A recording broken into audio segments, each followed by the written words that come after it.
You know what that means. It's time to find out if the next round of your viewer-submitted board game questions is going to leave us victorious or lost in the shuffle.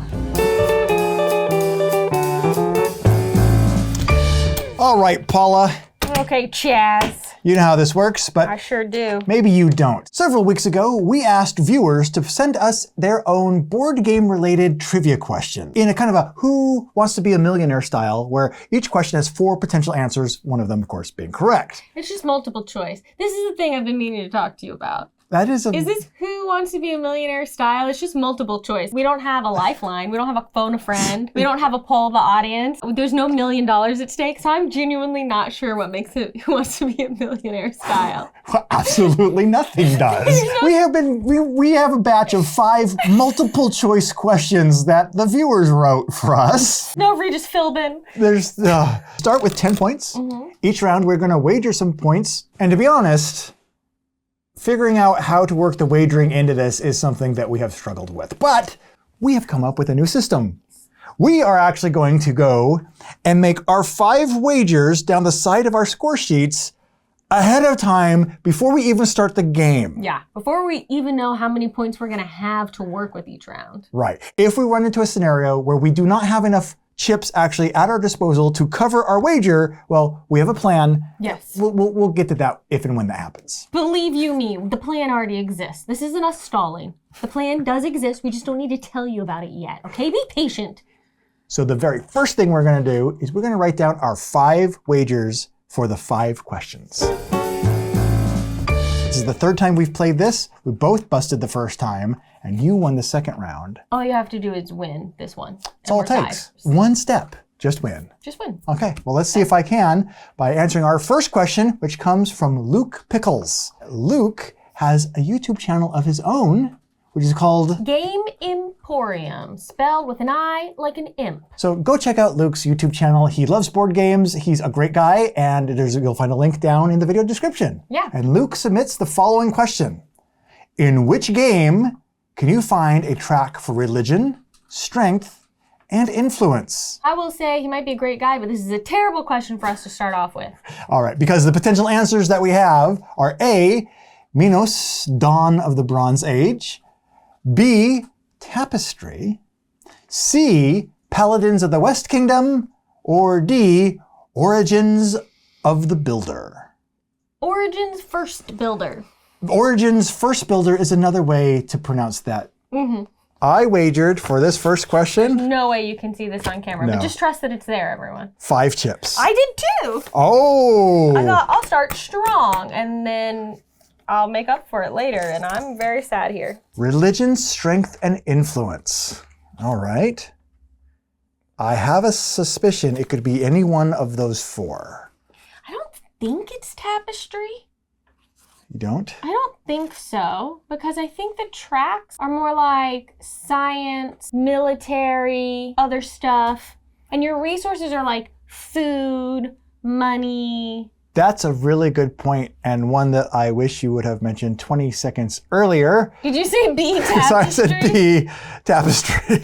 I'm going to go with C, Paladins of the West Kingdom, because Paladins are religious. Oh, it's a good point. I have no idea if it's right, though. Well, let's find out. It is, in fact, Paladins of the West Kingdom. You are correct. So these 5 points go away, and you gain 5 points. Yeah, baby. Ooh, I'm not off to a good start. Well, this next question was submitted by Adam Blinkensop. When explaining this victory condition, this World War II game's rulebook begins with, if it isn't obvious who won, the game is a draw. Okay. I love that. I love that, whoever wrote that. A, Undaunted North Africa. B, Triumph in Tragedy. C, Tunisia 2. D, the campaign for North Africa. Well, for this, I wagered 2, because I figured I wouldn't know the second question. And guess what? I sure don't. Really? I wagered 3. Ooh. The game obviously has a sense of humor to it. At least the person who wrote the rules. So which of these games has a sense of humor? I chose Tunisia 2. And here's why. My reasoning was Tunisia 1, the win condition must have been totally incomprehensible. So Tunisia 2, they're hedging their bet, saying, hey, just in case this is as bad as Tunisia 1, here's a way to figure it out. This is why we had to have a Tunisia 2. Because of that one rule. Well, I don't know anything about that game, and I've never heard of it. But I chose Triumph and Tragedy. Oh. Because I thought that there's a tragedy if it's not obvious who won, and a triumph if it is obvious. So. Oh, wow. It plays back on the title of the game. It's like, I know Undaunted North Africa, and I am familiar with the campaign for North Africa because I believe that is like a 100-hour game. Yeah, and I would assume with the investment of time you got to put into that game, they're not going to leave the win condition to be ambiguous. Or maybe they're like, maybe it is campaign for North Africa because they're like, look, if you play this game for 100 hours and it is not obvious who won, you tied. Yeah, you got your money's worth out of it. Let's find out. It is, in fact, Tunisia 2! You were right! Woo! Oh my gosh. Oh boy. Tunisia 2, Electric Boogaloo. Tunisia 2, Electric Boogaloo. That's Electric Avenue, but I changed the words. My wager for question number 3 was a very conservative 2. Mine was, I had a little more faith in myself that I would pull it out here, and I wagered 6. 6? Oh Yeah. my, okay. Question number 3 comes from our friend Justin Bush. Ooh. And Justin also has a YouTube channel. This one is Board Game Animal. Oh, I think it has a little dog that is featured in a lot of them. Oh, cute. I have seen Board Game Animal on my social media feeds, I should say, because I don't know what they're called anymore. Who knows? Yeah. But I do know this. I do know that Justin's question is that the 1995 Rainier Knizia game, the 5th column, played with the traditional deck of cards, is the original iteration of what famous Knizia 2-player game? Oh my gosh. Okay. Is it A, Blue Moon, Oh, I've never played Blue Moon. B, Schottentotten, C, Royal Visit, or D, Lost Cities? Ooh, interesting. Yes. Which one of these would work with a traditional deck of cards? I have thoughts. I do as well. I've narrowed it down to 3 out of the 4. I have 2, which are coincidentally the only 2 on this list that I've played. Okay. Oh my gosh, I don't know. Oh. Called the 5th column. The 5th column. That's got to mean something. It probably means that there's at least 5 columns in the game. Why are there columns? Because rows are just passé. Come on, who puts their cards in a row? Makes me sick. Quick, tell me how Blue Moon and Royal Visit play. Blue Moon has these 4 columns. Okay?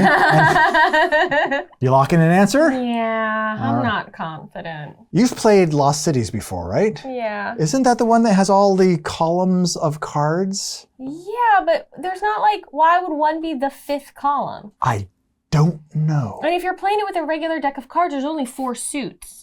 That's a good point. So that's why I ended up not choosing Lost Cities, and I went with Battle Line / Schottentotten because you're putting the cards out and you're like figuring out, you can just use basically a deck of cards to figure out the strength of what you've played out. That is true. That is a better answer, I do believe. But I don't know enough about Blue Moon or Royal Visit to know if one of those makes more sense when it comes to the idea of a 5th column. I believe that Blue Moon is a tug of war game with no columns in it at all. Well, no, actually, there's spots in the city, I believe, that you're trying to take control of, which could be columns. Perhaps 5 of them. I don't know. But what I do know this. I do know that we can click this button to see the answer, which is Schottentotten. Oh, the luckiest guess in the entire world. It paid off for you. So these 2 chips are out. Thankfully, I made a conservative. These 6 chips are in and 6 more chips coming my way. Oh boy. Going into question number 4. My wager for number 4 was 5 chips. Mine was 3. Next question is from Sean T. Who was the artist of the 2021 game Canopy? Was it A, Beth Sobel, B, Vincent Dutrait, C, Ian O'Toole, or D, Andrew Bosley? I could see any of these artists doing art for a game called Canopy. Yeah. Are you locked in? I'm locked in. Who did you lock? I believe when it comes to nature-specific art, if this is a game about plants, and I hope it is, it only makes sense for it to be Beth Sobel. You just made a wonderful point. And if it was animals, it would have been Andrew Bosley. I think you're right. I, however, went with Vincent Dutrait. Because his art is everywhere and very distinctive. It is very distinctive. And so you felt like, oh, because you feel like it was distinctive art, perhaps it was Vincent Dutrait. Exactly. But his style, I don't see it on plants. No. Well, the real answer is Vincent Dutrait. Oh my gosh! Yeah! Oh. Vague memory for the win. I love that though because that was great logic and it served you well and I lost 3 points. Ooh. Do you need more chips there? I have Got 16. enough? 16? Yeah. I have 11. Ooh, this could be anyone's game. Yes. We also have a problem here. Uh-oh. Because my final wager was 12.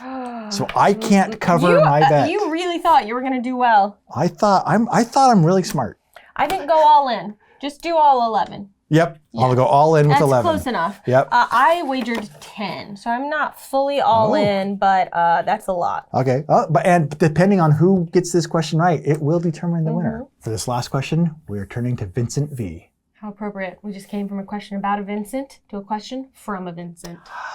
Ooh. I think you just broke the matrix. In which of this game can I get wood, food, stone, and brick? Is it A, Imperial Settlers, B, Everdell, C, Catan, or D, Stone Age, also known as Stone Age? I have an answer. You do? I know for sure one of these games you can get all of those resources, plus maybe a couple more in. I am, as they say, locked in. Who's first? Simultaneous? Yeah. Simultaneous? Okay. 1, 2, 3. A. D, Ooh, Stone Age. That was my second guess. Because you can also get gold. See, that's what threw me off. And But you definitely get wood, food, stone, and brick in Stone Age. So I get the points no matter what. Oh, okay, that's fair. It's our game. We can make up whatever rules we bloody want. In Imperial Settlers, food is one of the resources. Because it always struck me as odd. It's like, food? Okay, food. Am I wrong? And you're looking at me No, like... I've never played Imperial Settlers. I just think it's funny. In this list of 4 things, you were like, here's a game that has one of them. So that's definitely it. That was my entire theory, was based on that flimsy premise. I like it. All right, let's see if my flimsy premise or your complete confidence paid off. It is Stone Age. It is Stone Age, and I bust once again at the trivia competition. Should I even get You should. all Do it. 10 more? You should do it. 10, While you're doing that, 20. I'll take a moment to thank this episode's sponsor that helped 26. make this episode possible. Yep. So there we were. Snow White, the Little Mermaid, Cinderella, and several other legendary princesses were celebrating a 5-day party when suddenly several Prince Charmings, who were not invited to the festivities, infiltrated the ball to propose marriage to each of the girls. And now, those princesses must play their cards right to avoid these unsolicited marriage proposals to remain single and independent. And thus, in the game Rebel Princess, the player who has accumulated the fewest marriage proposals after 5 rounds wins. And soon, upping the ante even further for our self-reliant sovereigns, will be Happily Never After, the upcoming first expansion for Rebel Princess Deluxe Edition, coming to stores in June and bringing with it even more princesses and round cards to mix things up. Follow the link in this video's description for more info about the game and its upcoming expansion, its updates and new reveals as you prepare to live happily never after. While you were cleaning up your giant pile of chips, it seemed to me that you got inspired. I did get inspired with a game night pick. And that's with Smooth. Las Vegas Royale. Las Vegas, a city where you can famously go get chips. That's true. But here's the thing. I picked this as a my game night pick because I saw it on your shelf. I don't know this game, so I'm going to need you to actually tell me about it. Tell me about this game that I picked. Not a problem, because this is the evolution of one of my all-time favorite top 5 games. Oh my gosh. Las Vegas. Oh. The dice game, we have... The same name, but this one has a little subtitle. Yes. Las Vegas, the original, has like 6 different casinos, numbered 1 through 6, and all the players have, I think, 8 dice. And you roll your dice, and then after you roll, you pick one of the numbers that you rolled, 1 through 6. And then you take all the dice that you rolled that number appears on, and you go and you put that at that casino. Okay? So if I rolled 3 3s, I'd pick 3. 3 dice to casino number 3. Exactly. Then you go round and round and round and round, everybody rolling their dice, picking a number, and so on and so forth, until everybody has run out of dice. Then each casino has a certain amount of money that has been randomly assigned to it each round. So casino number 3 might be worth like $10,000, but casino 4 might be worth like $80,000. Oh. And the player that has the most dice there at the end of the round wins the money. However, before you assign those winnings, you first remove all ties. So if 2 players have 4 dice on number 3, and 1 player only has 1 little dice on number 3. 4 dice players go away, and the person with just 1 wins. Las Vegas Royale also has some other little tweaks and things, and it has a little like splayed out board you can have, has like a plastic tray in the middle that holds everything. But at their core, relatives of each other. It sounds fun. I'm excited I picked it. If you like Las Vegas and you've seen this, well, that's what Las Vegas Royale is all about. And if you've never played Las Vegas, well, I highly recommend making it a game night pick.